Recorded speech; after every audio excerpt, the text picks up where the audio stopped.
This is a bit disconcerting because when I do presentations I'm usually pointing to either side, but today I'll probably be doing something like this, so please don't be too disconcerted by that. I might refer to this one more than anything else, I can see that one better.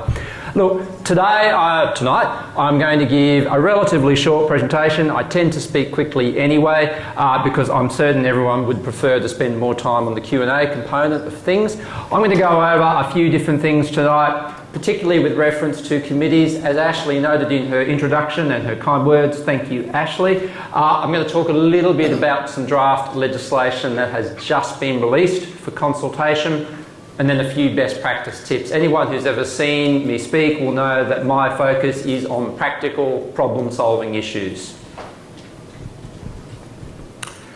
Always begin with a disclaimer at any event I speak at. This disclaimer clarifies that I'm here at Capital's invitation. I speak at various events invited by various parties. What this clarifies though is that my office is there to provide services for anybody who wants it effectively, whether you're in a committee, whether you're an owner, whether you're a body corporate manager, or indeed thinking about any of those things. So today, or tonight I should say, I'm going to give you a few stats. I'm going to set the scene a little bit. I'm going to clarify what my office does. Some of you may already know that. It never hurts to say so again. As I said, legislative change, and I'm going to talk about a few committee-specific issues as well. It's always good to have a few stats to set the scene. So these stats are current as at the 30th of June. These all come from the Registrar of Titles, Department of Natural Resources and Mines. Of those figures, I think the most interesting one remains the fact that six-packs in Queensland still account for roughly 3/4 of all schemes in Queensland. So while we may have an impression of Queensland's community title sector as being all about big multi-storey developments, it's still those smaller schemes which comprise the bulk of the sector. Thanks, Trevor. So, my office, what we do two main things. We provide an information service and dispute resolution services. The information service, most of you would, I think, be familiar with the telephone callback service. You ring us, you leave a message, we call you back. If you're really unlucky, you might actually get me on one of those calls. We do the same thing for written inquiries. We maintain our website, where on that website you can also do some online training. It's specifically titled for committee training, but it's actually relevant for anyone. We do events such as this. We also do webinars as well, where you get to ask questions in real time. I thoroughly recommend signing up for those. One of the things that you may not know that we do searches of adjudicators' orders. This actually is a really vital tool in the conveyancing process. You find out what has happened at a scheme where my office is concerned. From the dispute resolution side of things, hopefully none of you will ever have need to access any of those. We have two main services, conciliation and adjudication. I won't go into them too much today. Suffice to say, conciliation is a form of mediation, if you'd like. And we see about nearly 3/4 of matters get a result out of conciliation. Adjudication, the much more formal process which can be enforced through the courts. And then finally, engagement, where I work with organisations such as Capital, such as ARAMA, with law firms to deliver messages. The more the merrier, basically. Importantly, this is what we don't do. We don't give any legal advice. We don't give rulings or interpretations, so we're not like the tax office where you can seek a ruling. We don't advocate for anyone, so we're not there for the interests of lot owners, neither are we there for the interests of committees, we're there for all. We don't do any enforcement or compliance, so there's no body corporate police in Queensland. We're not like, say, the Office of Fair Trading, which has inspectors go out and do audits. We don't do that. We don't give you any contract interpretation. We don't handle what are called complex disputes, which are contractual matters. We also don't do any hand-holding. Important that I clarify that point. Ashley referred to this in the introduction. So the draft standard module is currently out for consultation. Submissions close on the 18th of October. The other regulation modules, the draft amended accommodation module, commercial, small schemes, and I think two-lot schemes, they'll be out in a couple of weeks' time. I've put a website link up there for you to have a look at that. This is the end result, or one of the end results of the government's property law review, which has been ongoing several years, as many of you would know. initiated by the government and progressed by the Queensland University of Technology. Rather than go through each and every change with you tonight, I've picked out a couple. What I will say is that my office is doing a seminar series at the moment specifically on the regulation module where we go into changes in more detail. The first round of those happened this week. We've got a couple more rounds coming up. If you want to attend, I suggest you visit our website sooner rather than later. Some events have in fact sold out.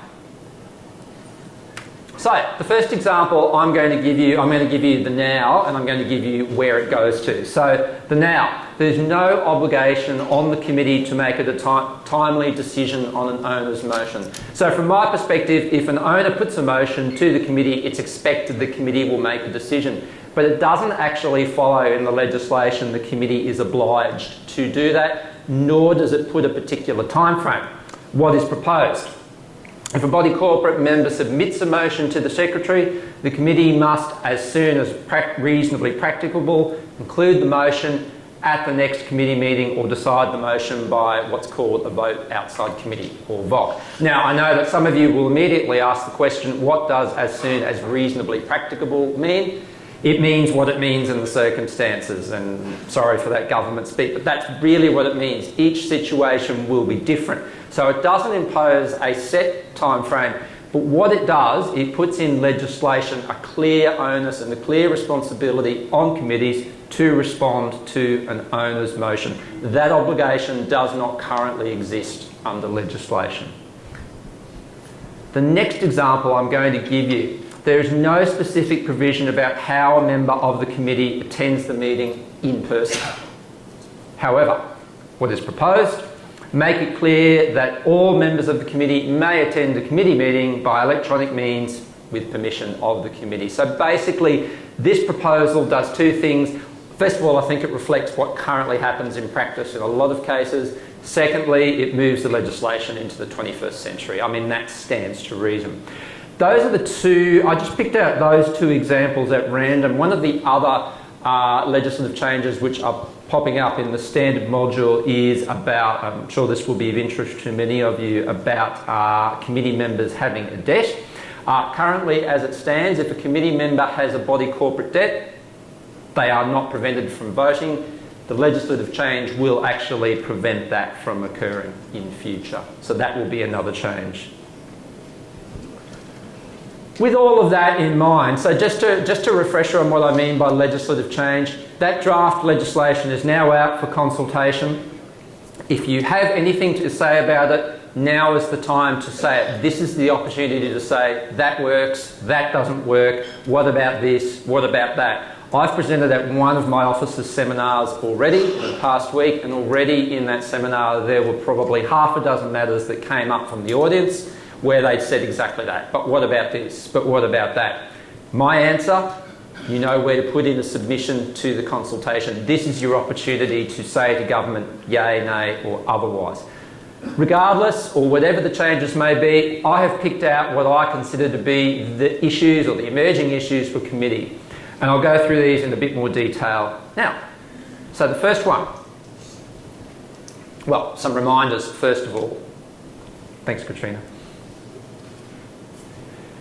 It's a good time to, I'm a bit of a fan of words in case you haven't noticed. The word committee literally means one who commits. So therefore it follows that if somebody is going to be on a committee, there is an expectation that they are committed to the task. I think it's always useful to remember that point. The second point kind of comes with the first. Being on the committee is often a thankless task. I know this from the things that I see in my office. I know it from the things that I hear about from people. It's a tough job. You're expected to be on the ball and responsive a lot, if not all of the time. Remembering also it's a voluntary job. Someone is having to put their hand up to be on a committee. I think that should be respected. And similarly, the final point, you actually want more rather than less participation. So if someone is putting their hand up to be part of the committee or to be involved in a committee, that should be welcomed with open arms at every opportunity, I would suggest. Thanks, Katrina. So the first issue, arbitrary actions, and this is where individual committee members go ahead and take action themselves without making a joint decision. There are some classic examples, and these are things that I have heard in my office. The chairman wants to come and inspect my courtyard simply because they feel like it. Or the classic one, the secretary put a notice in the lift saying no more dogs will be approved at this building. Oftentimes what happens is that all of these things are done with the absolute best of intentions, but that's not how committees are meant to operate. They're joint decision making. So what's the solution? The solution is oversight. That's owners having oversight over what the committee actually does. Thanks, Katrina. The next issue, and this is relevant for my discussion about legislation, too much definition, seeking to have everything defined down to the absolute nth degree. What that results in is paralysis, people arguing over the minutiae of the meaning of words and phrases, and also, with all due respect to my esteemed lawyer colleagues, costs in seeking further advice and referral on the meaning of things. So what's the solution? Embrace the ambiguity. As a committee, your job is to make decisions, make the decision, stand behind it, stick with it. My word for the day, commitment phobia. So this is not wanting to make a decision, delaying decision, hoping somebody else will make a decision. One of the classic ways this manifests itself is in my office, where we hear about committees saying to me, particularly in things like pet disputes, that they don't want to make the decision, they would rather us make the decision for them, so they aren't seen to be making the decision to allow the pet. No, that's not how it should be. The committee should be making a decision. And those are the issues there that comes up. Nothing actually gets done. So the solution, as I said before, just decide, stick with it, move on. And finally, natural justice principles. I always like to slip in a Simpsons slide where I can in these presentations. It is sometimes forgotten, and with things such as bylaw breaches in particular, it is being alleged that somebody has done the wrong thing. It is being alleged that somebody has contravened a law. When you make an allegation about somebody, about something like that, it's imperative that natural justice principles apply. What are natural justice principles? I hear you ask. They're basic things such as giving somebody the right of reply, a fair time in which to make that response. It's also about acting on appropriate evidence at all. Simply because somebody makes a complaint doesn't necessarily follow that that is evidence enough to do something about that. It needs to be substantiated. So, with all of those things in mind, how can things be potentially solved? I'm sure some of you have heard me talk about these things before. These are not earth-shatteringly new, but some tips. So set the boundaries early in your dealings with committees and owners and vice versa. Another word of the day, de-identify or de-emotivise things. The great example that I always give in presentations like this, if you are on a committee or you are engaged in body corporate business, set up an email only for that purpose. Joe Smith at committee or Joe Smith committee business at gmail.com. What that does, it creates separation. You've got body corporate business and then you've got life over here. Give people a bit of warning if some of those boundaries are being breached. The 24-hour rule is a great one. If you are sent an email and it triggers you greatly, your first inclination is to fire off a response. I can assure you, because I know this from personal experience, it makes you feel good for 30 seconds, but the issue is still there. Draft it, put it in drafts, return to it, end of day or the next day. If you still feel the same way, send it then. Chances are you won't. Always try to be properly, don't hit reply all. That's a classic one. The more people you involve in the situation, the bigger the chances are that something is going to go awry. Don't hit reply all if you don't have to. Be properly informed. That's what my office is there for. That's what people like Mark are there for, to be potentially informed. And finally, try to resolve it locally. So communicate. Legislation actually requires you to try and resolve a dispute yourself in the first instance. To finish, a couple of resources, my office's phone number and our website. That's where you can find our committee training. That's also where you sign up for the newsletter, where we tell you about events such as this or the seminars we are delivering, where you can sign up to go to our seminars. That final link, ostley.edu.au, all adjudicators' orders made in my office appear on that website. You can search that website and that will give you guidance on how disputes will go. You can, for example, put in a search term like dog or cat and that will bring you back adjudicators' orders on that topic. That is it for me for the formal part of things. I do believe it's now Q&A time, Ashley.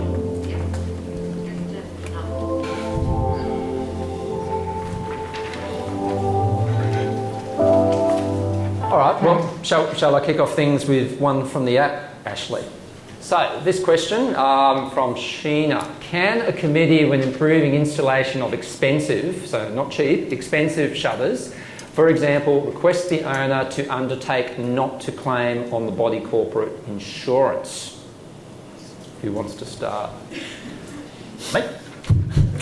Looked at me. My view on that is the answer would be no. If something is properly claimable on the body corporate insurance, then a lot owner should have the right through the body corporate to make that claim, because that is, after all, what the levies go towards. Chris? Yeah, I'd agree. You agree? Yep. Good start.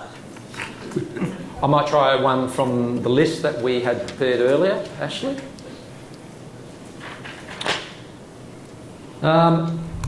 This is a good one for you, Trevor, potentially. Thank you, Mr. Commissioner. What avenues are there for an owner who believes the resident manager's performance is not of a satisfactory standard?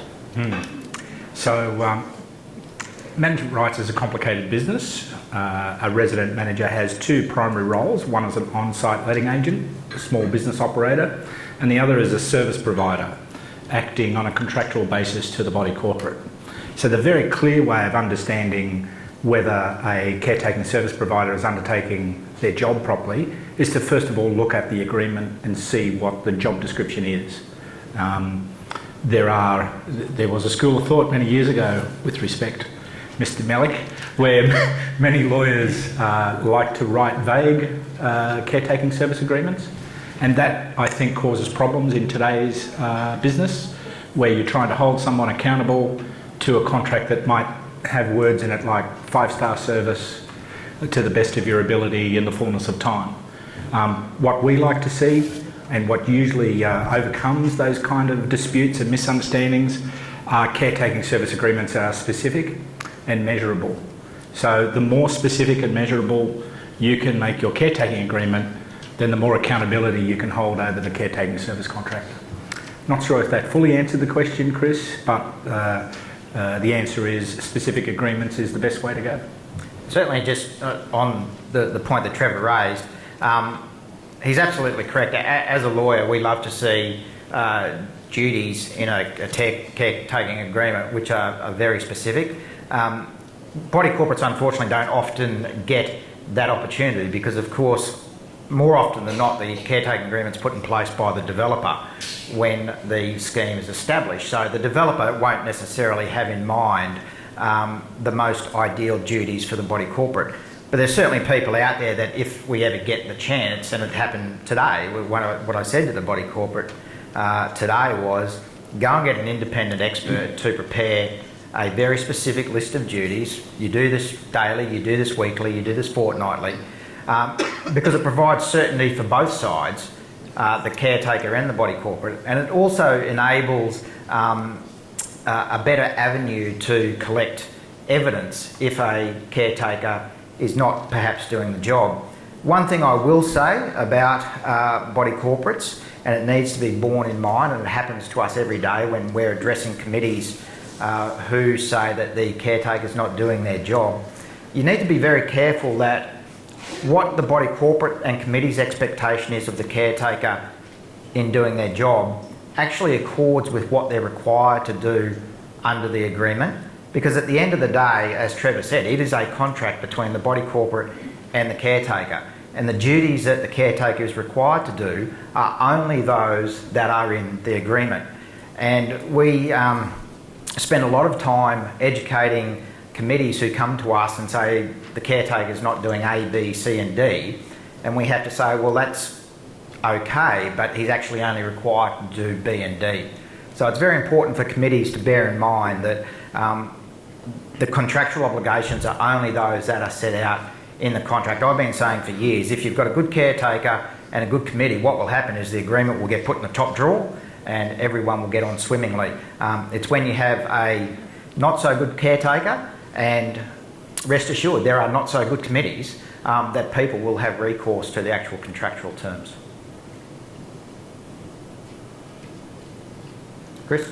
I might try the next question from Slido from Amar.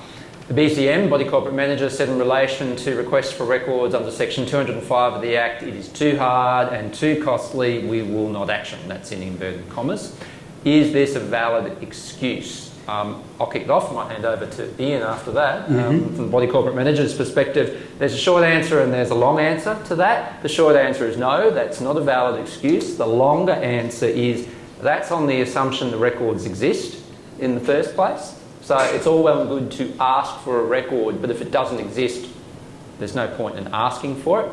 The second thing I'd say is that that request for records must be properly made. There is a prescribed process under the Act that somebody must go through. And the third point I'd make is they must be an interested person for the purposes of making that request. Ian? Yeah, the explanation given as too hard and too costly certainly is not as per the legislation, but would also depend on what the wording of the request was. Like, for example, if you asked to see a copy of a bylaw breach notice issued against a certain lot in July, that's a specific document which the manager can go and find. But if the request was to see any documents or emails relating to any bylaw breaches for the last 5 years, that I would suggest you could say, well, that's far too general and we don't know exactly what you want. So we aren't able to get that. You can come in and do your own search, but that would be, whilst it is too hard and too costly, you wouldn't use that reason. You would simply say that your search request is too general and we need to know more specifically what you're after. And that's the approach we take. Yeah, and which begs the point, if you're after a record, then be really specific about it. I want this.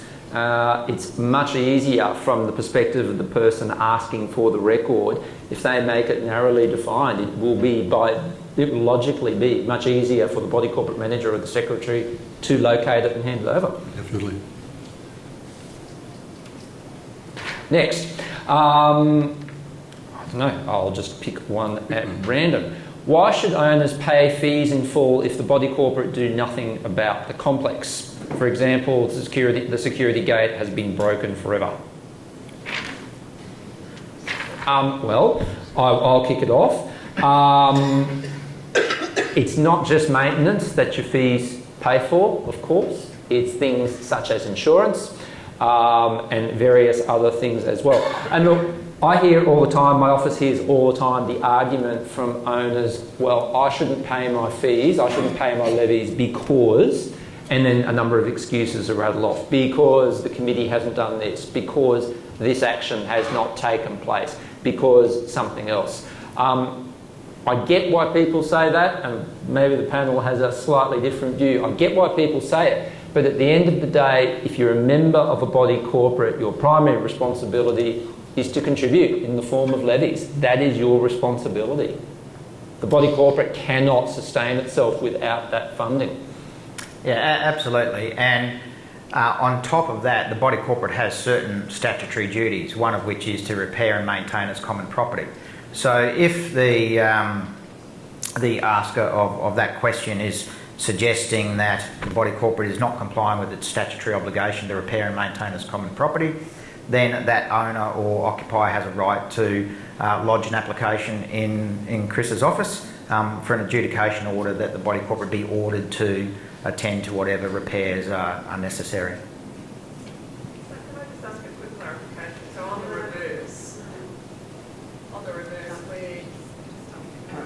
the reverse where you have an owner who is refusing entry for inspection of body corporate property to make repairs, what redress does the committee have if they continue to refuse? Sorry, refusing entry into the owner's lot?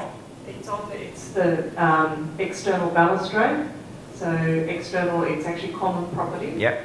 That needs to be maintained, Okay. and including concrete cancers. Yep. And the owner continues to. Okay, so there is section 163, which is a right of entry, which is a power that the body corporate can exercise, and it can exercise that power in carrying out its statutory role to repair and maintain the common property.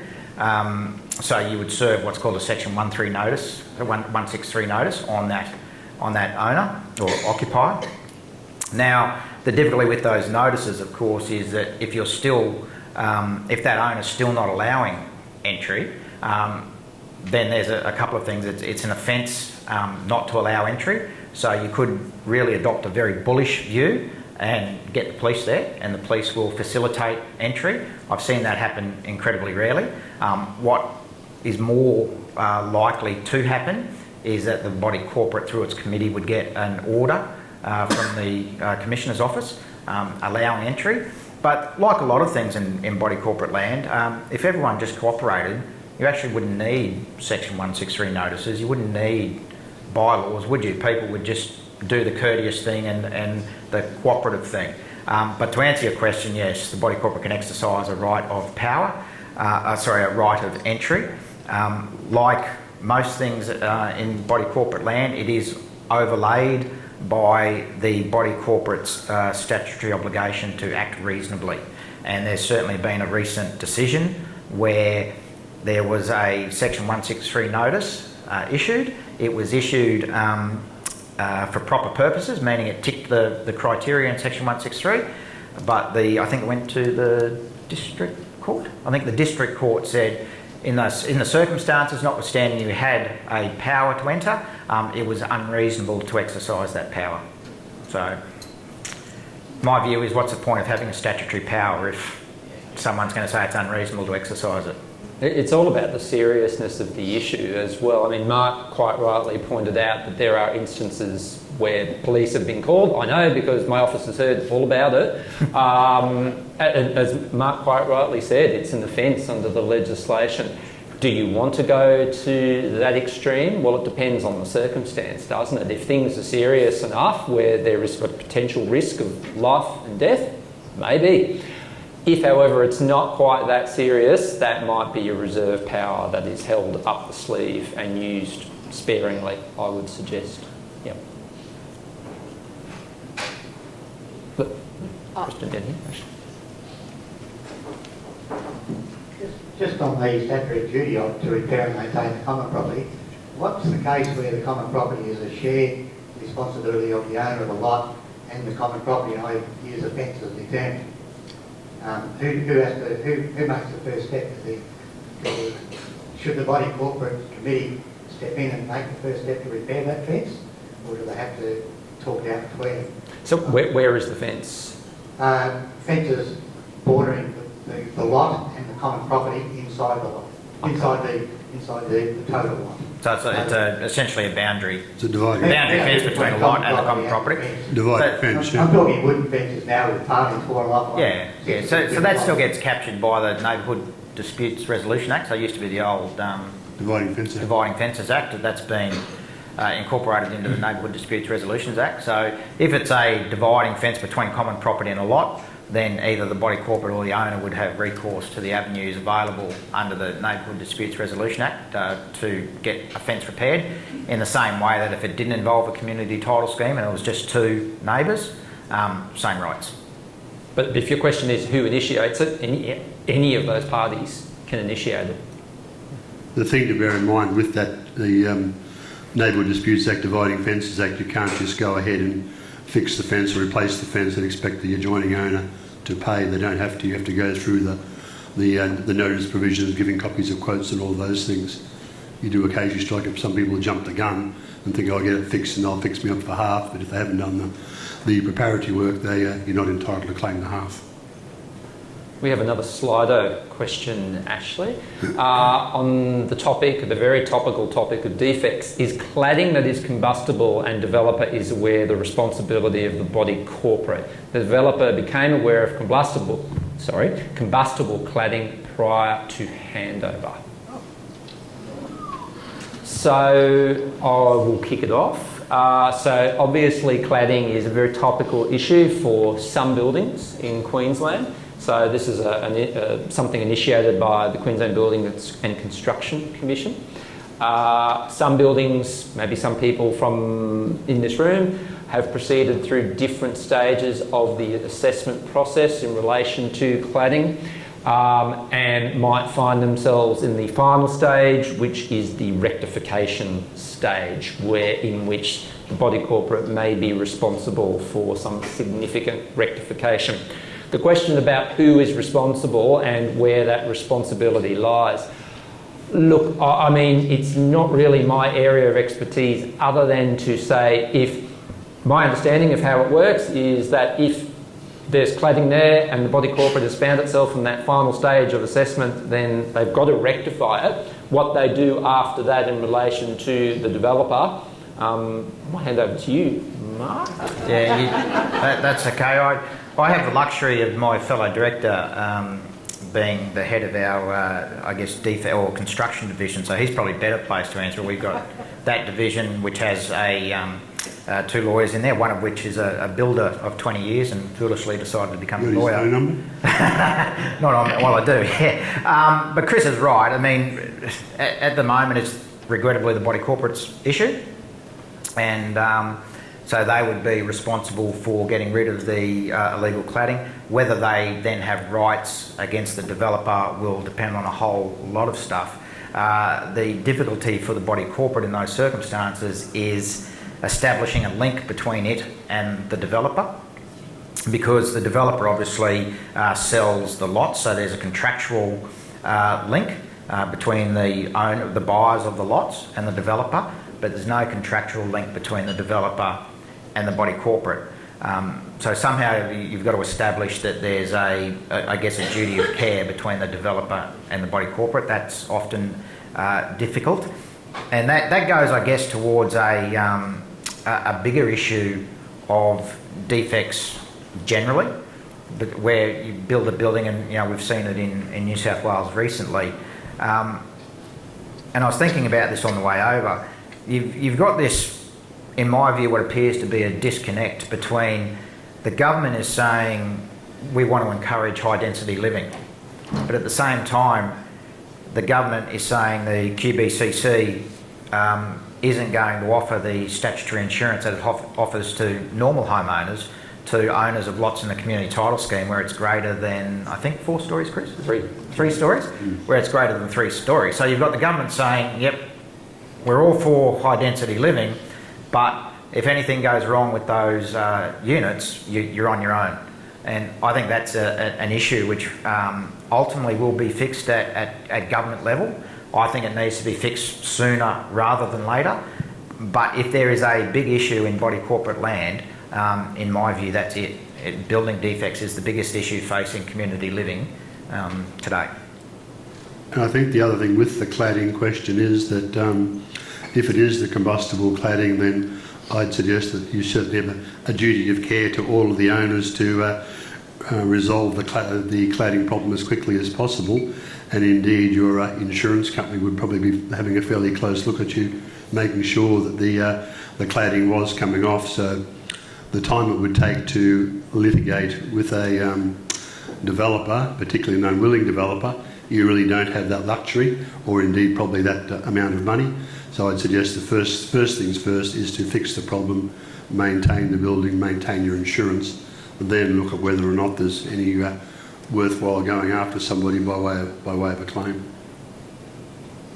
I might take the next Slido question, which is from Anonymous. Can a committee prevent owners from using their unit as an Airbnb or other such accommodation business if they see fit? From my perspective, the answer is no, they can't. Adjudication orders in my office have made very clear that use of a lot for residential purposes, such as Airbnb, cannot be prohibited in a bylaw, or even too restricted for that matter. That's just from my perspective. I'm not talking about any other perspective. I'm sure the panel would have other things to say about it. Trevor? Thank you, Chris. We'd like to be able to ban Airbnb. It's one of those modern disruptors that interfere with people's peaceful enjoyment and disturb the way in which business has been done very successfully for a long time. The fact is, we live in an age where these disruptors are popular with consumers. If you've ever used the Airbnb platform, it's a marvellous platform. It really is. And like Uber, it's really consumer friendly. The problem that Airbnb in particular causes in schemes is it can interfere with the personality of the building. The building might be traditionally long-term residential or owner-occupied, and an investor decides to put some short-term transient guests in amongst there using Airbnb, and that's really disruptive and is a cause of turmoil and conflict in a scheme. So yeah, we'd love to do that, but the fact is that unit owners have rights. All property owners have rights in Australia, and the underlying right of that is the ability to be able to occupy your lot in any way you see fit, providing it doesn't disturb the peaceful enjoyment of others. So I'd rather, instead of a blanket ban on Airbnb or any other type of letting, I'd rather instead play the person, play the behaviour. So if the behaviour of the occupants is breaching reasonable bylaws, causing disturbance to the peaceful enjoyment, then deal with those matters, not necessarily how that unit owner decides to occupy their lot. At the moment, the reason we can't ban Airbnb in Queensland is simply because of our legislation. So we have a specific part of the legislation which says if a lot can be used for residential purposes, then you can't restrict the type of residential use. But for that statutory provision, it may be that body corporates would be able to ban Airbnb and the like. So it will take legislative change for body corporates to be able to ban Airbnb. In terms of what can be done, if it breaches the planning scheme, then anyone, not any owner, can lodge a complaint with the local authority, and the local authority or take up that complaint. But at the moment, unless it's a breach of the local authority planning scheme, Airbnb and the like is here to stay in Queensland until we get some legislative change.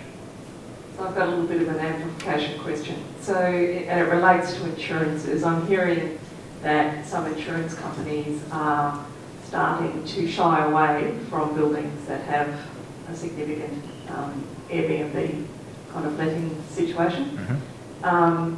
And what happens in the instance where there's damage to that building and the Airbnb, the owner of a unit who is Airbnb, wants to claim loss of income against the body corporate's insurance policy for them not being able to rent the property? Has anyone had that context? No, I haven't. Certainly just because you live in a community title scheme and there's damage to the building, if you can prove who has done that damage, then if it's common property, the body corporate has a right of recovery just as a matter of law. It's got nothing to do with community titles law. If someone causes damage to property and you can prove that they've damaged that property, then that someone is responsible for the loss. In terms of the insurance question, no, that's certainly not something that I've ever had to dwell on.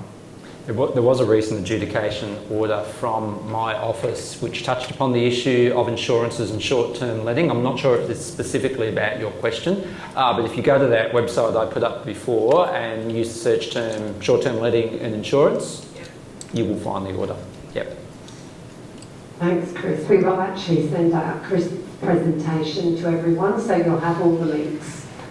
Any questions from the floor? Yes.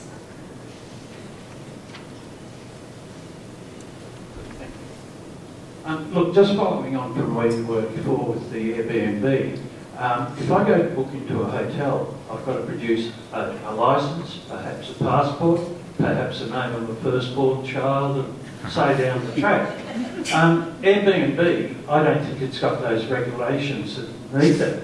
No. But however, there could be a murderer next door coming in to stay in the unit next to me, it could be a pedophile, I've got young children. Are they looking at these things with the proposed changes? I hope so. The sooner the better we get regulation. You've just described some of the really important benefits of management rights in terms of having an on-site management team who do all of that vetting, who live as part of the community, and who are, have a vested interest to ensure that the guests or the tenants aren't your local rapists. Not that you can really determine that, but you know what I mean. So all of those things are more protected under a management rights model. What we hear the problems are where there might be a six-pack in the suburbs, and all of a sudden the unit owner investor has decided, instead of occupying a lot with long-term tenants, decided to try Airbnb for a while and give it a whirl. And you're right, those protections aren't in place in those schemes, and it does cause enormous stress for those residents who live there. So I guess my answer is every scheme should have management rights, which is the solution to that problem. The practicality of that is that it just doesn't fit in some buildings. Beyond that, Chris, I don't know whether you're getting many of those questions about those unmanaged schemes that have got that penetration of Airbnb in there. It's a bit of a mix, Trevor. People will usually contact us making a complaint about something such as noise or security issues or parking. They don't necessarily drill down to whether it's being managed or not. Oh, yep. I own an apartment down the Gold Coast where some Airbnb territory. There's not a problem in the complex at all. But the committee then put in a raft of extra bylaws, about 10 extra bylaws, to stop Airbnb happening. And so the CMS was, the bylaws were all approved, but if the bylaws were not relevant in the first place, if they were just dysfunctional or anti-functional, why was the CMS approved? The CMS can be registered. They're not checked by the titles office before they are registered, so you can put pretty much anything into a bylaw, but the fact that it's registered doesn't make it lawful or valid. In fact, I'd suggest a fair proportion of CMSs around the whole state have got one or more bylaws that are not enforceable or indeed are illegal. So it's just a matter that they might be there in writing, but if someone tried to enforce them or if someone wanted to challenge them, then the bylaw would get short shrift, and I'd imagine the adjudicator would say lodge a new CMS and get rid of those bylaws. Yep. Thank you. Actually, there was a couple of questions that came up on the app, but they look like they've been condensed, so I can't actually see the last couple. I think it was a carry-on. Yeah, Can we? Latest question, Christine. I saw the word poop in there. Same here. Now it's disappeared. Can we rescind pet approval? Yeah. Any other questions from the floor? In the meantime? Yes.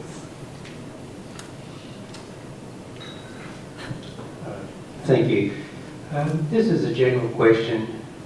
With the best of intention, people do come onto committees and have no previous committee experience whatsoever.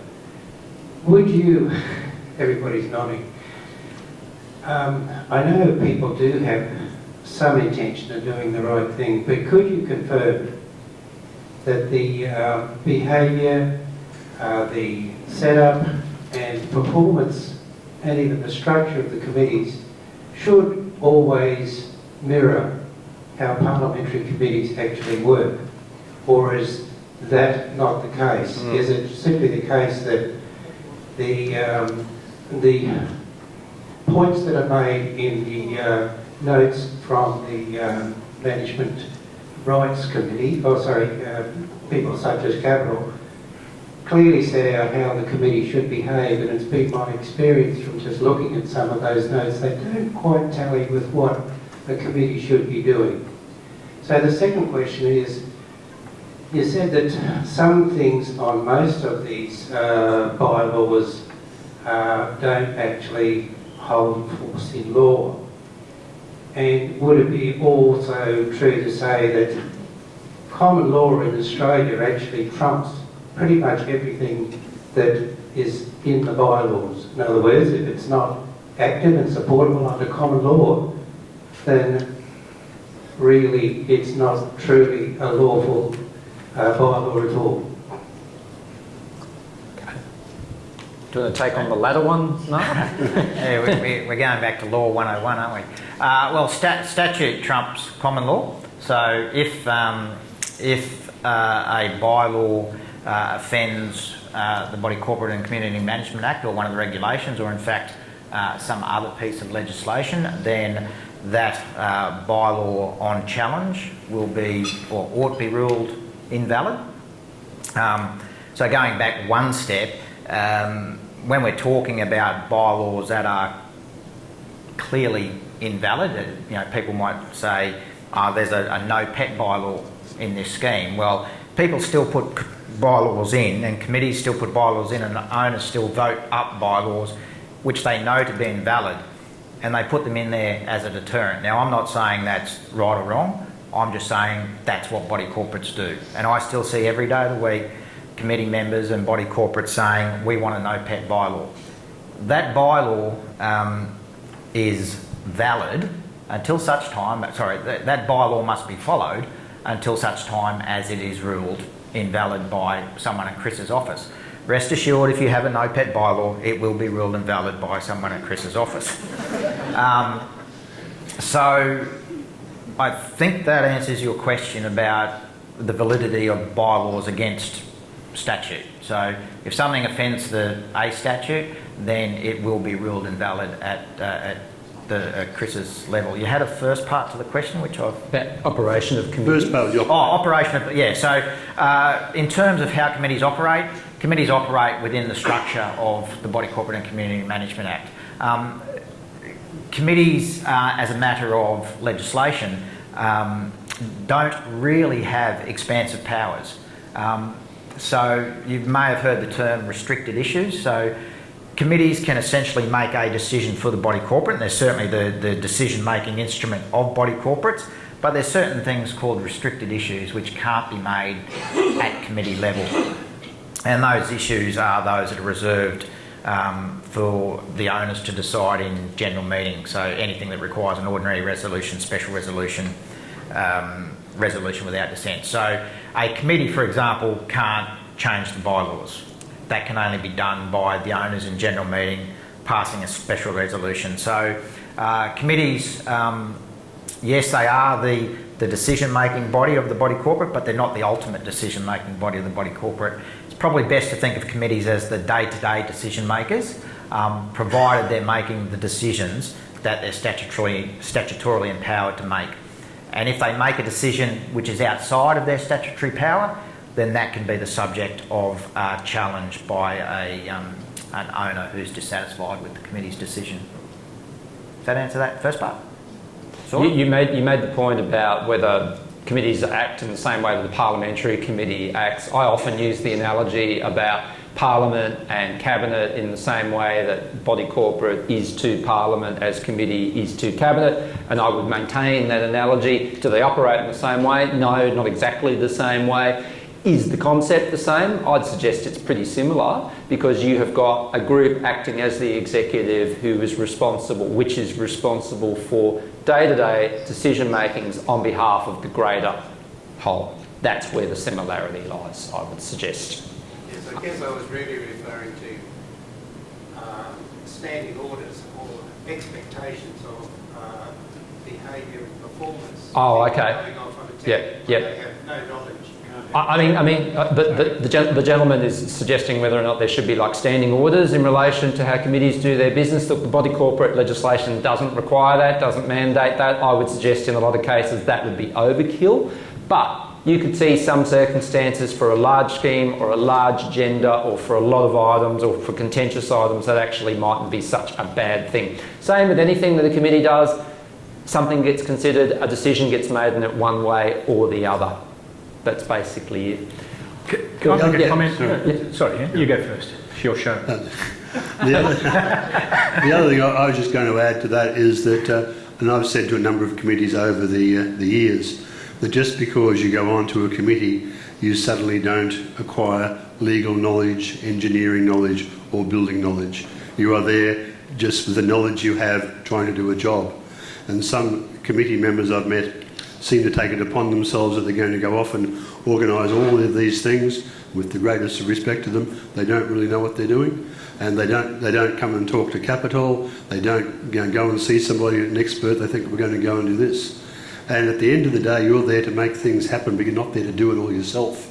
And if there are difficult situations or things you're not skilled in, I think you owe it to yourself, but also to the owners, to go and get appropriate advice, be it building, engineering, air conditioning, any sort of thing.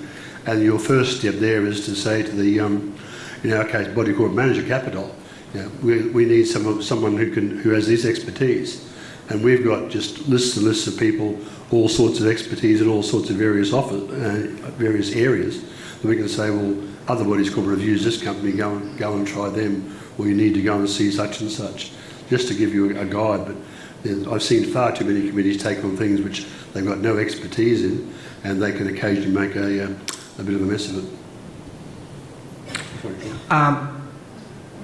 The issue about committees is that, to pick up on the Commissioner's point at the outset, Commissioners are people who are volunteers. You're giving up your time to make sense of really complicated laws in a complex, and you get no thanks for it, and the pay is lousy. So I think we all want to know what the rules are, and the Commissioner's Office has a very good online learning portal. If you go to the Commissioner's website, look at online learning. It's about 5 modules. It explains the role of each of the executive members of the committee and, in overall terms, the role of the committee. We make that mandatory for all resident managers to undertake that online training. It gives them very good understanding of the committee process and how it should work. Ian and his company deal with committees all the time. Our members deal with committees all the time. Sure, you'll agree, Ian, that the 99.99% of committees are peopled by people with good intentions, but we don't always get it right. There's a great Queenslander by the name of Senator Ron McAuliffe. I don't know if you've ever heard of him. He's the father of State of Origin Rugby League. It's an appropriate place to talk about him. And he had this saying about committees. The best committee was a committee of 3 people with him as chairman and the other 2 away sick. So that's one way of determining behaviour on a committee. Well said, Trevor. We have the question back that I was referring to before.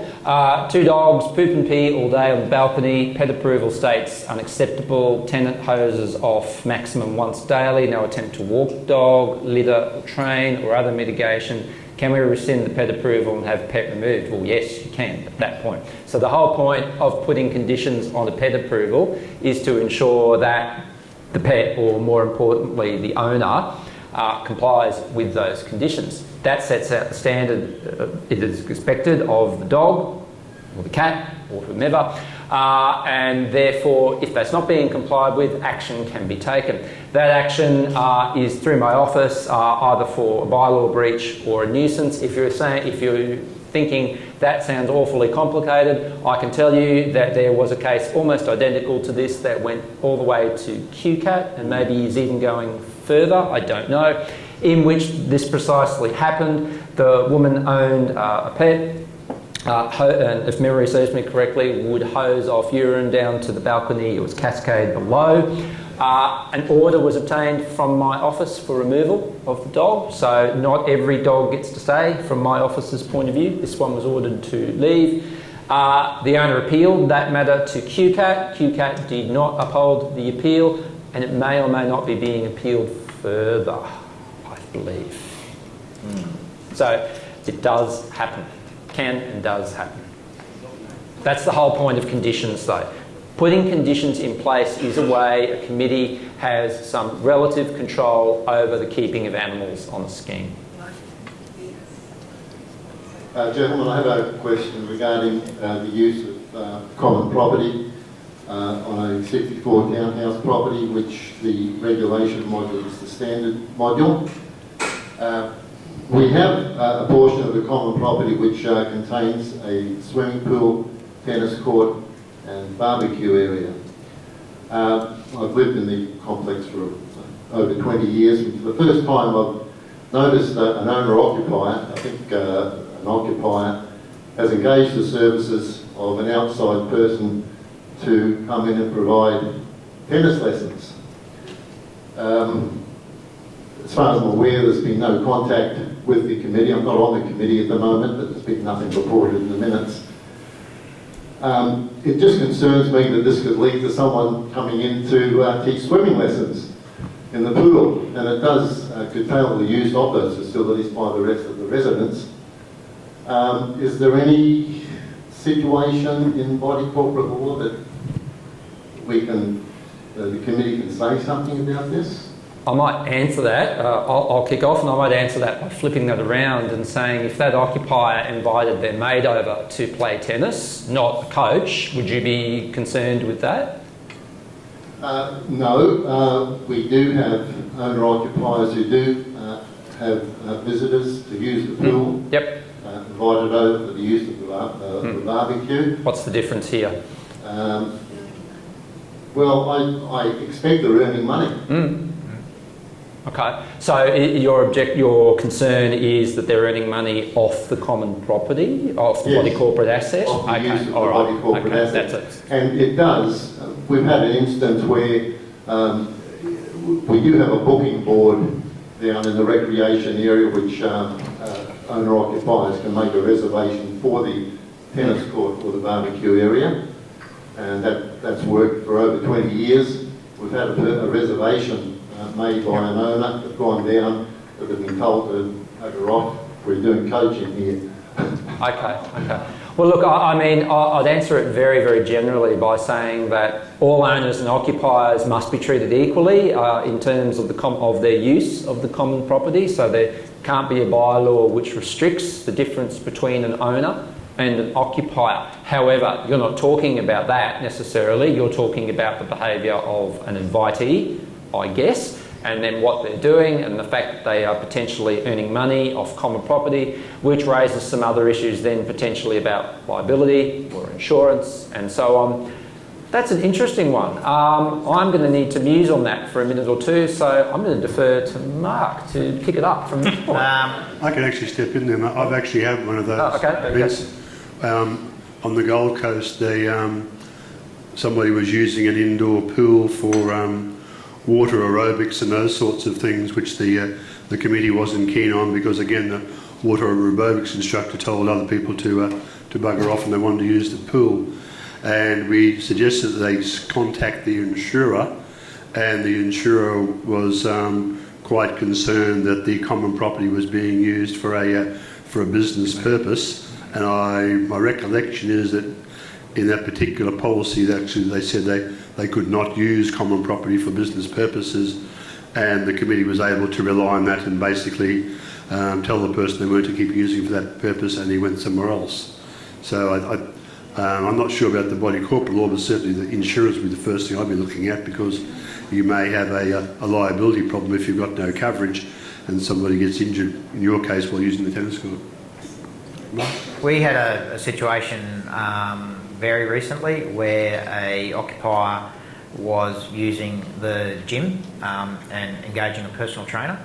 So the meeting a personal trainer in the gym, so a very sort of similar situation to yours. We formed the view, and Andrew gave the advice, I'm not sure what Andrew's advice was on insurance, but I certainly take Ian's point about contacting your insurer. I think that's a very wise thing to do. We formed the view that the personal trainer was essentially what Chris said, was an invitee of an occupier. And being an invitee, if you've got properly drafted bylaws, the occupier is generally bound to ensure that their invitees comply with the bylaws. So if there's any breach of bylaws by the invitee, you might be able to sheet that home to the occupier. But yeah, the bigger question for me is what your insurance policy will say. If your insurance policy does have an effect on the situation, then I think you're going to have to get some proper advice as to what rights the body corporate has, where an occupier might be causing a breach of the insurance policy. It's complicated. Generally is. Thankfully for me. That's why he makes money. The next question from Slido. Can a caretaker refuse to produce his insurance policy? What about restrictions on policy that prevents caretaker from fulfilling his obligations re-contract? Can I take that one, Trevor? I just need some clarification. Restrictions on policy, so restrictions within an insurance policy that might prevent a caretaker from fulfilling his contract? Height restrictions. Okay, yeah. Well, sure. If the caretaking service agreement says you must climb a ladder of 6 metres and do whatever, that may be There's a restriction in the policy. There's a restriction in the contract regarding climbing ladders to to a certain height. Okay. There's nothing else. The policy says, the contract says he's obligated to maintain common property. Unfortunately, his one package buy it off the shelf policy, he's told us, he hasn't actually produced his policy, restricts him from working even inside above 10 metres. Okay. How can he maintain Sure. the property? So we're talking about the caretaking service agreement. It comes back to my earlier comments about it, the need for specificity. But even if the caretaking service agreement said the caretaker will climb a ladder of 12 metres and do whatever they need to do, I think you would find that that would be a breach of the Workplace Health and Safety Act. And a body corporate can't contract a person, any person, to breach any act. So if there were such a clause in a caretaking service agreement, it would probably be deemed to be unreasonable and unenforceable. Yeah, I agree with Trevor. There's certainly in more modern caretaking agreements, there'll generally be a carve-out on a caretaker having to perform duties of a specialist nature or which require specialist skills. I don't have a problem with them climbing ladder that's too high. What we have is that CGU's policy basically states, and it's the off-the-shelf policy, it's not one that's sort of tailor-made by a broker. The policy specifically says that they cannot work above a certain height, but even within inside the building. So the floors, the foyer floors, for example, above floor 7, can't be cleaned. Yeah. Well, yeah. I mean, I'm not sure I'm understanding the question correctly, but when you say CGU's policy, that's the policy between CGU and the caretaker. Well, the caretaker's got certain contractual duties, and if those contractual duties are lawful, then he's contracted to perform those duties. If his insurer won't cover him for that, then he's going to have to go and get insurance that will cover him. But there's two distinct relationships. There's the relationship that he's contracted to undertake with the body corporate, and assuming for the moment that the duties he's required to undertake are not unreasonable, then if his insurer won't cover him, then he's going to have to get other insurance. Now, whether he refuses to produce his insurance policy, again, that's a matter of contract. If there is a contractual obligation in the caretaking or letting agreement for him to produce his policy and he doesn't, then that's a breach of his contractual obligations. If there's no obligation... There's no obligation for him to produce his insurance. Is there an obligation on him?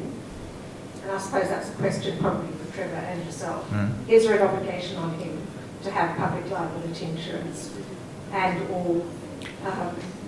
Most caretaking contracts will require them to undertake public liability insurance. Putting that aside, it would be a folly for any caretaker, I would have thought, not as a matter of prudent business practice to undertake to have public liability insurance. If that caretaking service contractor has borrowed funds through a bank, all financial institutions require the operator to hold public liability insurance. So the assumption would be that insurance exists, but there's obviously a lack of goodwill in releasing that insurance, and that's a relationship issue more than a contractual issue. And of course the body corporate should also maintain public liability insurance, because if someone does get injured, they're going to fire bullets at everyone, not just that, you know, they'll sue the caretaker, they'll sue the body corporate. Oh yeah. They'll sue whoever they can. Yeah. Okay, let's move on. We've got a lot on the Slido, so could you just take another one from there, please? So the next one, owner's motion. Is that motion meant for AGM, or does it include requests to put in, for example, an aircon? So owner's motion is, as the name suggests, the owner in the body corporate puts a motion to an annual general meeting. The committee is meant to receive that motion and it gets put on the agenda. And I think, if I'm reading the question properly, the second half of the question is talking about a request to the committee to approve something, for example, the installation of an air conditioner. So that could be made by an owner, that could also be made by an occupier or a tenant. I think that's what the question is getting at. Ian, do you think there's more to that question? I'm just wondering, Chris, would that come back to what you spoke about earlier with the changes to the legislation where the committee has got to act, forget the exact words about it, but, you know, sort of as soon as reasonably practicable. As soon as reasonably. So would that now apply to request to an air conditioner and then Yeah. they can't sit on for 3 months until the next meeting? It would, yeah. Quite feasibly, it would. It is a common dispute that my office gets, that somebody, an owner or an occupier, says, I put in a request for a pet, or I put in a request for an air conditioner, and the committee still has not answered, and that was 3 months or 4 months or 6 months ago. At the moment, there's no particular set time frame. I would probably say to anybody who's been waiting 3 months for a pet or an air conditioning approval, that's starting to get into the realms of being unreasonable, particularly if it's summer for the aircon, and there are ways potentially to deal with that through my office. Every situation is different though. Every situation depends upon the particular facts and the circumstances. So that was that one from Slido, Ashley. And the next slide. We've done all. We've done all We of need to that. scroll. Now, line up. gentlemen. Thank you. Look, we think we might have a rather delicate situation where we are, the managers on site have only been there for a little over a year and a half, maybe a little bit less. They have been using, and even in spite of some suggestions that they shouldn't, people who we believe are on tourist visas, and we've suggested, have you checked that if anything happens while they're using some mowers or whippersnippers or anything else, are they covered? That really is an issue for us as well, and where does the body corporate stand? Question for the lawyer? Well, where the body corporate stands, like most things to do with caretaking agreements and letting agreements, the body corporate's rights will be solely determined by what's in the specific agreement. Normally with employees or delegates or subcontractors of a caretaker, the body corporate may have a right to have to approve the delegate. Not always though. So if your particular agreement says that the caretaking duties can be undertaken by the caretaker, its employees, subcontractors, delegates, and there's no requirement for the caretaker to seek the body corporate's approval, then he can employ whoever he wants. That said, ultimately the duties need to be performed to the standard required under the agreement. So if the actual person performing the duties is not doing it as required under the agreement, liability will sheet home to the caretaker, and the body corporate can institute its rights to issue a remedial action notice. The other thing... Yeah, it's your show. No, you're right, go for it. Speak up. You're my guest. Thank you. I was just going to say, are there any restrictions on a body corporate for workers who are on a work visa? So, well, no, it's not. Yeah. No, it's not a body corporate issue. That who the caretaker engages is a matter for the caretaker, and the rights that the body corporate has in regard to that will flow from the contractual rights under the agreement. The only thing I was going to add to that is that if there is a concern that they are using 457 visa workers, then they may not be complying with all of their obligations vis-a-vis staff and workers. The body corporate may, out of prudence, take out its own workers' compensation policy.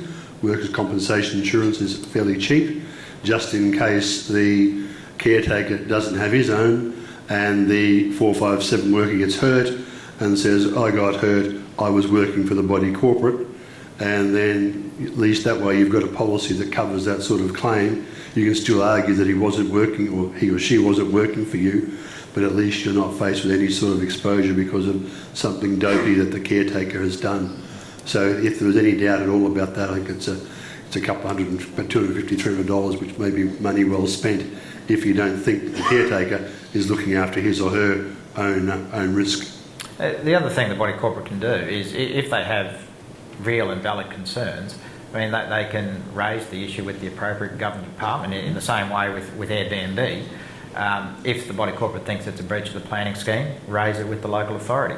If the body corporate thinks a caretaker is illegally engaging persons that it shouldn't be, raise it with the appropriate government department, and they will undertake investigation. Do you want me? Thanks, James. Is there any more slides? Yeah, there is. Yes, there is. What are your rights when developers are buying up units in a complex to sell on? What do you do if you're the last person standing? You decide if the offer's good enough. Celebrate. Basically. I'd love to be the last person. Exactly. If you're the last person standing, you hold all the cards. To be less facetious about it, the way the legislation currently is that this refers to a termination of a scheme. Termination of scheme is by resolution without dissent. So if you are the last person standing and you don't want to sell and you don't sell, then that's it. It doesn't proceed. No change has been made to that legislation at this point in time. The other thing that can happen on that from a practical perspective is that the person buying up all the units will suddenly stop approving budgets. The body corporate starts to run out of money because the levies are too low, they're not maintaining the building, and you're watching it go downhill. In effect, the person buying up is trying to force you out. The only way around that is to go to Chris's office, get an adjudicator, make sure that proper budgets are being approved, make sure that the place is being properly maintained, because I've seen that used on more than one occasion. Some will just say no to all the budgets, but then also won't pay their levies. So in effect, starving the owner out makes the place totally unlivable. The only way to deal with that currently is through adjudication, and just keep bringing applications, so that what is presumably your home is kept up to a standard that is acceptable. It does happen. It does happen a reasonable amount. Ian. Okay, thank you. I've got a question here from the floor. Chris's opening comments seem to reinforce for me a long-held belief that a lot of problems would be nipped in the bud with courtesy, common sense and communication. And in that latter regard, what's preventing a committee member or chairman or whatever from establishing email contact with owners for the purpose of feeling their pulse, getting their input? Obviously they would still act as a committee and independently and make decisions, but so that there's less chance of the committee being seen as a bunch of little dictators doing what they want to do, and at least people feel that they've had a voice. There's nothing wrong with it per se, and indeed you've hit upon some reasons why it might be a good idea. Notes of caution that I would add to that discussion is that potentially any of those communications could be considered a body corporate record. So exchange of emails between an owner and a committee member, even though it's, as you say, a relatively informal discussion to take the temperature of the room, that could be a body corporate record. That of itself is not a terrible thing, but that needs to be borne in mind that communication could be that way. And then with the second note of caution that I would urge is that note I provided on my slide about taking arbitrary action. It's the risk always there for me would be that the committee member, in trying to do the right thing and being motivated by good, reasonable outcomes, would go and off on a folly of their own and make decisions without the proper consultation or the proper decision-making process. But there is nothing, for example, stopping a committee member talking to Mavis in Lot 5 about what she thinks and then talking to Mabel in Lot 6 about what she thinks. There's nothing wrong with that. It's just that when it comes to the actual minuting, recording and making decisions, that still needs to be done through the proper process. And of course, would that bit about the body corporate records, would that mean we'd have to send all those emails to Capital, for example? Not if they're private emails just discussing social events or in effect ideas, but if there were decisions being made which may involve changes to people's rights or expenditure of money, then you do need to follow the formalities for all of that. Just to clarify, I wasn't thinking so much of making decisions at all, that's the committee's function, but rather simply giving, if you like, the shareholders a chance to communicate with the board, if you like. Yeah, I think that is a great idea. One of the problems with any community these days is that it's about communication, and people are by and large time poor, and you do have now in the modern scheme probably 4 different generations of people who are all used to communicating in different ways and have different aspirations, etc. Older people, such as myself, you're basically taught if there's a rule, you comply with the rule. I'm not picking on my gens, but I do. Sometimes they take the view, well, I didn't make the rule, so I'm not complying with the rule. So you have all of these different factors, and I think the best, it's one of the real challenges in our industry is to try and manage that with so many different expectations. And what you're suggesting there is one of the better ways, that if people start to communicate and get to know one another, then they may sort of be more of a community.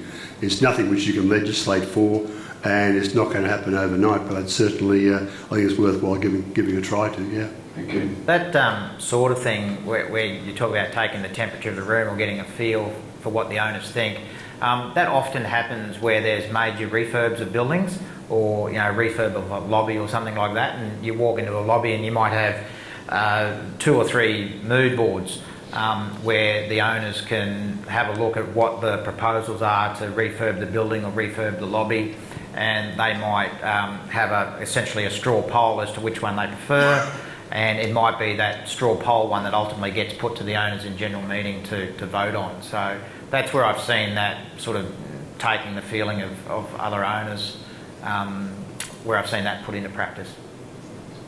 Thanks, Mark. Slido, anything from Slido? There was one that disappeared, but there is another one there now at the bottom. Oh, I can remember the one that disappeared. I think the question was, can conditions be placed on attendance at an AGM? And the examples cited were things such as conditions about use of recording devices, security and attendance generally.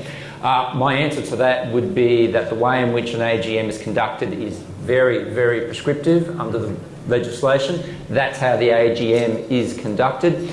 If a body corporate is then going to think about something such as putting a restriction on how that is further to be done, I guess they could consider it at a general meeting for use at the next general meeting. I'd urge a note of caution about that, because the general meeting is meant to be open to all participating voters to participate in, and when you start putting conditions on attendance, there is the potential that maybe not all voters will be able to participate. The question about recording of meetings comes up fairly frequently in my office. Body corporate legislation doesn't talk about the recording of meetings, so then we get to there's other laws in Queensland about privacy, use of recordings, how things are recorded. The Office of the Information Commissioner is an excellent resource in that regard. From a pure best practice point of view, if you are thinking of attending your annual general meeting and you're thinking of recording it, why on earth wouldn't you say so at the start? Why make that a secret? Say so. I'm recording this meeting for my benefit so that I can refer back to it later. Although, again, why would you need to do that if you're getting proper minutes anyway? From a practical point of view on that, each of Capital's offices does have security cameras in the meeting rooms, and there are signs up saying that the cameras are operating and it's being recorded. That is purely for the safety and security of my staff. We have, on occasions, not in Brisbane, but on the Gold Coast, we've got a couple of schemes where every meeting we have there is a security guard in attendance because of violent incidents that have happened previously. And it's not something which you want to do in this business, but I have a responsibility to look after my staff and indeed look after owners who are there just to meet. So if there are people who are causing those sorts of issues, certainly we do take those precautions. We don't do it lightly, and it's only been a couple of rare occasions, but there are times when you do need to think outside of the legislation. When my office holds a conciliation, we have CCTV capturing that, and we have signs warning people that they are on CCTV, and my conciliators have duress alarms as well. Now, is that overkill? Well, maybe you could make that case. But Ian's highlighted it there exactly. These issues get emotive and heated very quickly, and sometimes with little warning as well. And when you think about it, it makes a lot of sense. We're talking about people's homes and the way in which they live in those homes. That's where things start. and things can get quickly inflamed from there. So it's unfortunate, but it is a fact of life sometimes. I think you should assume always that you're being recorded. In Queensland, it's not illegal to record a conversation that you're a party to. You don't need someone's consent. So we always tell people to assume that someone in the room is recording the conversation. You can't record conversations on a telephone. That is against a particular piece of legislation. But if you're a party to a conversation, you can record it, and you don't need to tell the other person that you're doing so. In terms of can you put restrictions on how an AGM is conducted, I would think no. That Chris is right. The legislation essentially sets out how an AGM is conducted. The only thing I would add to that is I do believe it's still open to a chairperson to impose reasonable rules, for want of a better word, on how the meeting is conducted. For example, in essence, an annual general meeting is there to vote on motions. So it really is, if you're following the letter of the law when it comes to general meetings, there is a motion, you vote on it, you move to the next motion, you vote on it. There's no such thing in the legislation which recognises general discussion or owners having their say. Most chairpersons allow that, but in my view it's certainly reasonable for a chairperson to say you can have a chat for a minute, you can, and set that out at the start of the meeting. I don't know if Chris has got a comment on that. No. I think Chris put it very succinctly at our Redcliffe seminar with the last series, when he said that we're there to count the votes and find out what the decisions are. People have voted, the motions are there, you can vote on it. I'll never forget, I was talking to a potential new client one night, and they said, our AGM started at 7 o'clock and we're only halfway through the agenda at 1 a.m. What would you have done? And I said, I'd been home in bed for about the last 3 hours. You're not there to discuss every motion and to debate it. You make up your mind, you make your vote, count the votes, on your way. Ian's right. I have said in meetings, perhaps a little facetiously, but I have said in seminars such as this that in an ideal world an AGM would be over in 10 minutes. Yes, no, yes, no, yes, no, abstain. Thanks everyone. See you later. Thanks guys. We've got a question here from the floor. Yes, I got a question. Just referring to what Chris said about the pet, the naughty, the dog urinating on the barbecue like that. You say that it is important to set condition, and the condition is part of the bylaw that you can control or govern the behaviour of the dog. My question is the bylaw is governed by section 180, and it cannot be unreasonable and oppressive. It cannot be discriminative too. Yep. So some bylaw for pet have condition preset, some don't. So the committee will set up some condition when they approve the pet. But do that conditions need to be complied with section 180, because that was pursued to the bylaw, yep, and they create under the power of the bylaw. If the bylaw is didn't have condition and allow the committee to put a condition onto that, it just look like a sign a check, yep, without the amount. So yep, do they be governed by the section 180? Yeah, potentially. So basically the committee can set out a list of conditions for the keeping of an animal. There are some very common conditions. You can actually search for some of those on that Rawnsley website. Obvious things like desexing, microchipping, vaccination, cleaning up of waste, conduct of the animal over common property. And then there are others which get into the realm of, is this reasonable or is this not reasonable under the circumstances? That is something that would be disputed through my office, basically. So if a committee puts in place a condition that somebody thinks is unfair or unreasonable in the circumstances, they can absolutely negotiate it with the committee. We're willing to agree to items 1 through to 9 of the condition, but this 10th condition is a problem for us because ideally, that would be a matter which would be discussed and negotiated at that level. However, at the point where the committee says, no, you must comply with this condition, it is open to the other party to dispute the reasonableness of that condition. That would then come to my office for conciliation in the first case, you would think, or in some cases it may proceed to adjudication. A classic example of that would be the circumstances where you have a weight limit on a dog. That is very common in bylaws, it's very common in bylaw disputes. At this point, I should declare my conflict of interest in that I am the proud servant to a rescue greyhound. He weighs 36 kilos. He's a big boy. He would fail the 10 kilogram test, which is quite common in schemes. My greyhound, his name is Ernest, he sleeps for about 18 hours a day. He doesn't bark, he doesn't do anything unless there's a cat.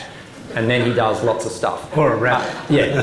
The point is, that's an example of where a particular condition might be unreasonable, so, and arbitrary as well. So it depends on the circumstances. Always depends on the circumstances. Yes, Chris, I got a situation in here that, you know, we have the dog in here, and the committee put up a condition for that, and do not allow us to use the lift for the dog. So can I just ask, is that matter before my office at the moment? Yes. I can't comment on that. Okay. Yeah. Well, what No, just on that. I won't comment on that because I'm not your lawyer, and I'm not the body corporate's lawyer. But with conditions for pets, in my view, it's really important that the conditions not necessarily be imposed by the bylaw. So our model bylaw, for want of a better word, for a pet bylaw has about 10 conditions, but it says these are conditions that the committee may impose, or the body corporate may impose, as opposed to these are the conditions that will apply to that. Because as Chris said, 8 of those conditions might be entirely reasonable and 2 mightn't be, and that might, which ones are reasonable and which ones aren't reasonable might depend on the nature of the pet.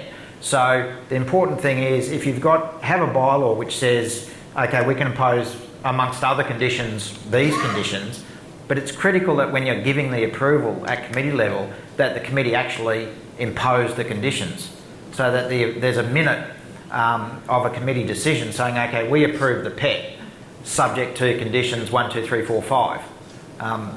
Because a lot of people just rely on a bylaw which says, okay, we can impose these conditions. You actually have to impose the conditions in your consent. Thanks, gents. Any Slido questions then? I just got a quick question on pets. Oh, hold on. Somebody here before you, sorry, but I will go to you. You keep talking about registering pets. We find that people these days just decide that they can't knock us back anyway. They just arrive with their pet, and I would say that we would probably know about 10% of the pets that live in the complex. What can you do about that? You can seek their removal. If you've got a bylaw which requires the committee to consider a request for approval of an animal, and nobody has gone ahead and sought approval for that, that's a breach of a bylaw and can be pursued through my office. And there have been instances where an adjudicator has ordered the removal of an animal. Yep, so that can happen. I would suggest that wouldn't be your first action. Your first action would be to communicate with the owners and the occupiers concerned. That would be your first course of action always. At the end of the day, this is just my view, my opinion on things. What detriment is being caused by those animals? You know, if they're unapproved, fine, pursue the bylaw process. But if you're saying to me there are a number of unapproved animals on the scheme and they're not actually causing a problem, do you need to do something about it? I'm just posing a question. Yeah, it's a bit of a hypothetical. Yeah. The way you were speaking, that virtually every complex has their country. Yeah, so it is fair to say that in the vast majority of circumstances, a bylaw which says absolutely no pets will be found to be invalid. Similarly, a bylaw which imposes an arbitrary condition, that too will be found to be invalid. So the majority of cases that come to my office, yes, are found in favour of the pet. Yes. A lot of issues, particularly with only with dogs, relates to barking. Don't forget, just because you live in a community title scheme, you don't lose the rights you have as a member of the general public. So if a dog is barking incessantly, okay, you've got your rights under your bylaws, but you've also got your rights to make a complaint like any other homeowner does to the local authority. Okay, thanks guys. Any more Slidos? Yep, whole board. Yep, what to do if the committee does not provide full and accurate minutes and try to hide their unreasonable decision. You dispute that unreasonable decision through my office, pretty much. Or think about replacing that committee with committee members who are going to do the job. Is that too flippant? No, there is a statutory right to for a body corporate and general meeting to essentially remove a committee member, and certainly that right gets exercised with monotonous regularity. But just remembering though that, pardon me, the term full and accurate minutes doesn't mean the discussion around the matter verbatim or he said, she said, he said. It is pretty much, this is what we were looking at deciding and this is the decision that was made. That is full and accurate minutes. Yep. You don't go through all the verbiage that led up to that decision being made. That's right, minutes are not a transcript. Is it a valid committee meeting if a committee member is deliberately left out and not received notice? Is it an informal meeting? Is the voting valid? There's no such thing as an informal committee meeting under body corporate legislation. There's either a committee meeting or there's not. And it's assumed that if a committee has made a decision and it's in the minutes, then it's been properly considered by the committee with a quorum of committee members making the decision. Is the voting valid then? Potentially it might not be in that circumstance. It really depends upon the circumstances. Our committee didn't maintain the common area very well. Rather than spend money to improve common area, they spend money on issuing a RAN to a caretaker. How can we avoid? Use a reasonable lawyer. Mark, would that be an answer? Well, that would be an answer. And I guess that goes back to what Trevor and I were discussing earlier. So if we take the RAN point, as the legislation currently stands, that is all a body corporate can do, is issue a remedial action notice against a recalcitrant caretaker. Overriding that is the body corporate's statutory obligation to act reasonably.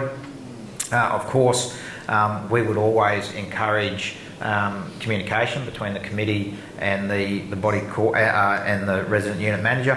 Often we find it's potentially a personality clash. You know, the nominated representative of the body corporate committee simply may have a personality clash against the caretaker. So often the situation is resolved quite fine if you change the nominee. But in terms of spending money on issuing a RAN, provided it's within the committee spending limit, a committee can resolve to issue a remedial action notice. But I go back to what I said previously. The committee needs to make sure that they're issuing that notice on valid grounds, and that the notice complies in all respects with the technical requirements of the legislation. That's an entirely separate issue to our committee not maintaining the common area very well. Again, as I said earlier, there is a statutory obligation on a body corporate to repair and maintain common property. Whether that is done through the committee because the repair and maintenance cost is within the committee spending limit, or whether it needs to be done by the owners in general meeting will depend on the cost. But if it's not being done, then an owner can lodge an application in Chris's office for an order that the body corporate attend to its statutory obligation to repair and maintain. But in terms of linking the committee not maintaining the common property and spending money on a RAN, they're two entirely different issues for the body corporate. And the thing on with the presumably engaging lawyers and also issuing the RAN, that does have to be done by way of a resolution at a committee meeting. Absolutely. Or a VOCM outside a committee meeting. And further, that if you're governed by the standard module, those decisions to issue the RAN can't be enacted until the minutes have been sent out and 7 days has elapsed afterwards, which gives that resolution can be overturned if 50% of the owners vote to do so.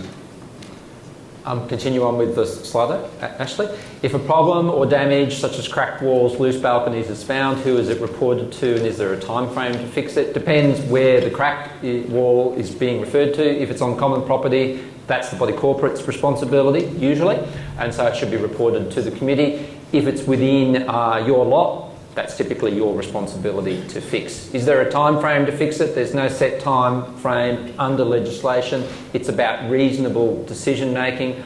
Obviously, if there is a particular health and safety issue, it would be preferable it gets fixed sooner rather than later.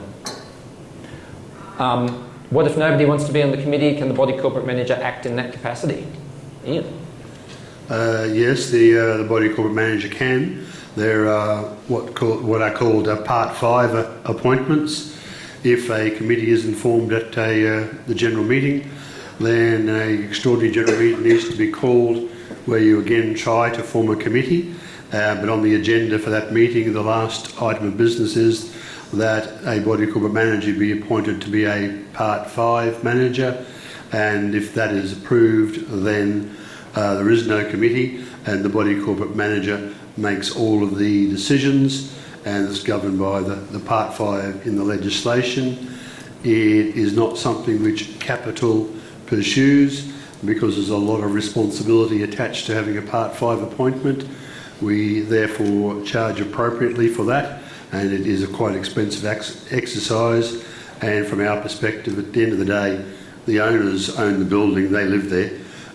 Why do they want somebody who is basically just providing a service to tell them what to do and to run the whole place? It's a lot easier to be done with people who have a vested interest in it and who are on the committee. But to answer the question, yes, we can act instead of the committee after following certain procedures. If the majority of owners, an owner has not contributed correct levies, yet they're selling, will the new owner be forced to cover this if the body corporate does pursue the debt? Yes. The debt stays with the lot. So that is something that would have to be adjusted at settlement, but if it's not, the new owner will be responsible for it. Correct. If the majority of owners refuse to maintain the common property, can they be personally accountable if an accident occurs and negligence can be proven? Must be a lawyer question. Sounds like it. I would think they can't be, the majority of owners can't be personally accountable. It's the body corporate's statutory obligation. So again, if there's a refusal to maintain the common property, then an owner can make a application to Chris's office for an order that the common property be maintained. In terms of a committee members being personally accountable, so if the committee for whatever reason isn't doing its job in repairing and maintaining common property, then certainly yes, they can be held personally accountable.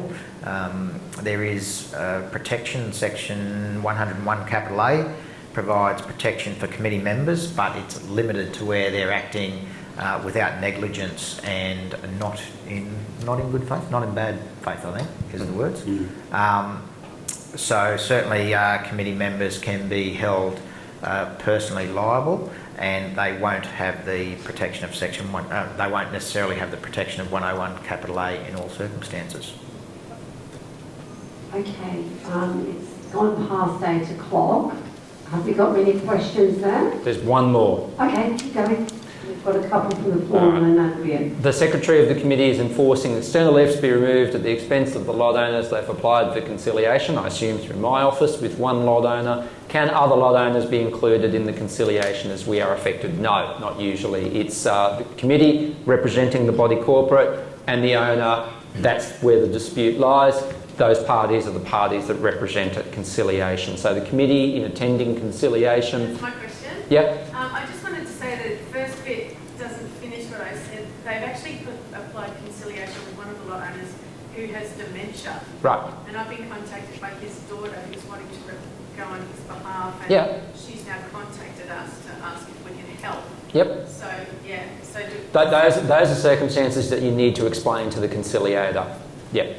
Yep. Definitely. So the conciliator will make some allowances for circumstances.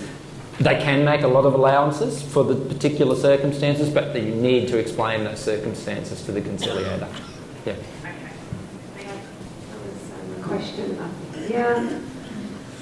This gentleman and this lady, and that's it. Right, look, just two quick questions. and with your expertise, you'll be able to answer them quickly. One question is, we talked about AGMs. What about extraordinary AGMs? Do you have the right to debate at an extraordinary AGM?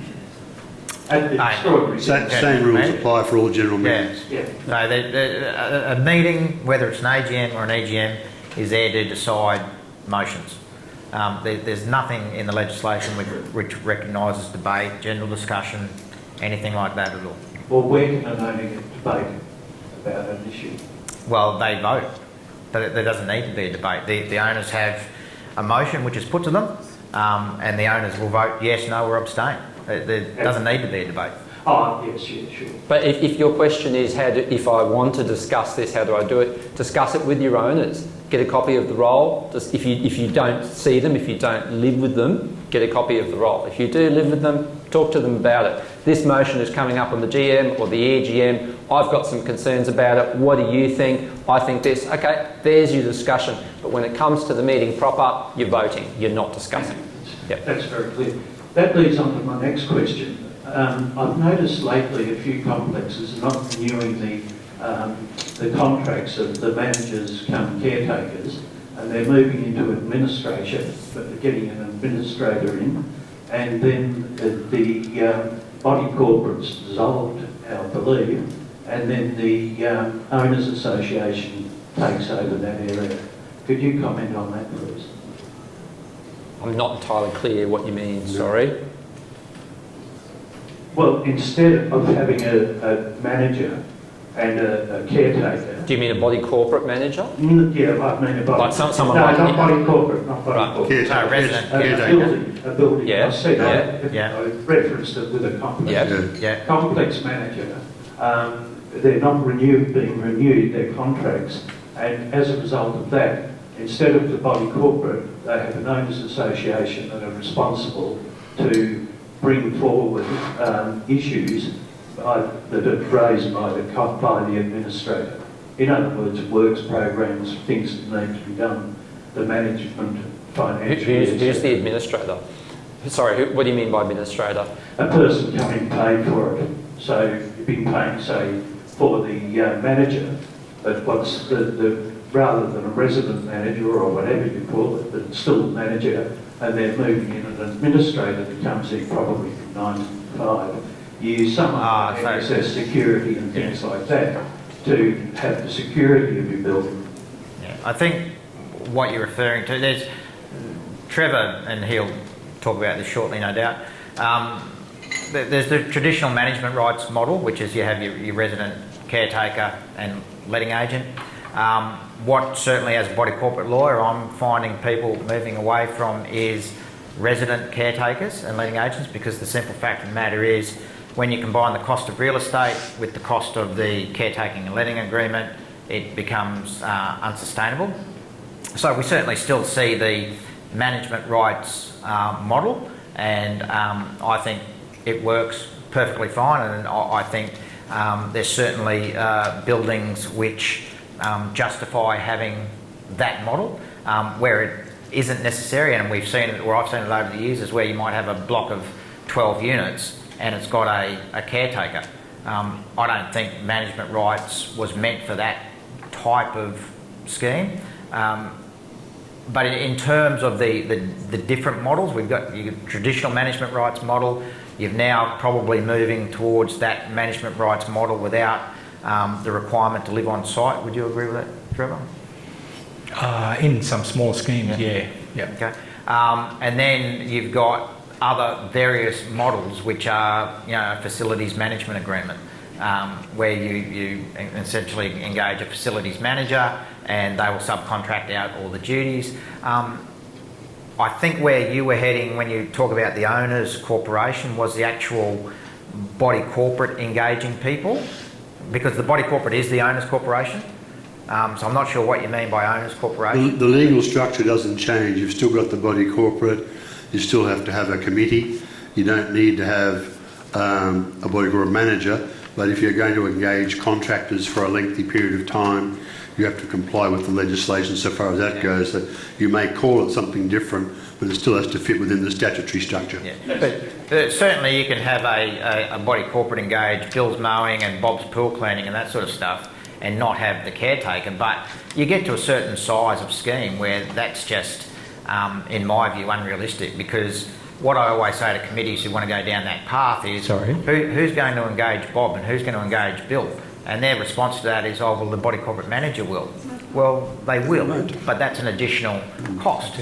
So you need to be careful that you're not robbing Peter to play Paul. You might be getting rid of the caretaker's salary, but you might be paying the same or more to the body corporate manager to engage those persons and then pay those persons. So sometimes it's a false economy. Yeah, efficiency, right? Yeah. Okay. I believe I'm the lucky man. You referred a few minutes ago to maintenance of the common property of the building, as in a crack appearing in the outside of the building. If an engineer's report then determines that cracks appearing on the vertical cracks appearing in the internal cornice and walls of 2 units where the crack is seen externally, is the body corporate responsible for repairing the internal damage? If that report, an expert report, said that it was the failure of the body corporate to maintain common property that has led to damage inside an owner's lot, then yes, I would think that they would be responsible. It's not so much failing to maintain, it's just that with the ground moving and the dry and the wet and whatever, vertical cracks have appeared in the bricks. My point is that anything that occurs has to start from somewhere. So where did it start from? Did it start from the body corporate's failure to maintain common property, or did it start from a lot owner failing to maintain within the boundaries of their lot? That's always the fundamental question. The answer to that has to be determined by expert advice. You might have a situation where one engineer said the body corporate failed to maintain common property and it led to this. You might have another engineer that said no, it's actually something else altogether. That is literally a dispute at that point. You would hope that it could be resolved at the local level. If not, that unfortunately is precisely what my office exists for, to make that determination.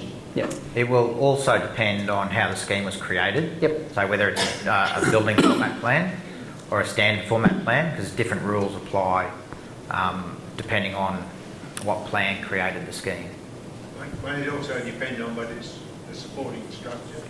That will depend also on the scheme. There's additional repair and maintenance obligations under a building format plan, which don't apply if your scheme's created under a standard format plan. Okay, thank you very much, gentlemen. Thank you. There are actually a couple of questions that haven't been answered tonight. So the people, I know this gentleman here and another lady over there, would really like to ask you afterwards. Are you happy to stay along around afterwards and answer some questions? Thank you. Okay, did we all enjoy it? It's fantastic, isn't it? Thank you very, very much. I've got some lovely gifts here for you. Chris, that was for you. Thank you. You can't accept that, can you, Mr. Commissioner? If I declare it, I can accept it. Oh, right. Ian, could you pass this along, please? Yes. Thank you very much. We do have a bottle of wine here for an owner as well. So if you'd like to fill in your feedback forms, we'll come around and collect them up, and then we've got a lot of door prize. So thank you very much. The white wine's for Mark. Whoever's got the white. So it is Mark, he likes white wine. Did we get it right? Yes. Yeah, that's the one. Okay, thank you very much, everyone. Thank you. Thank you.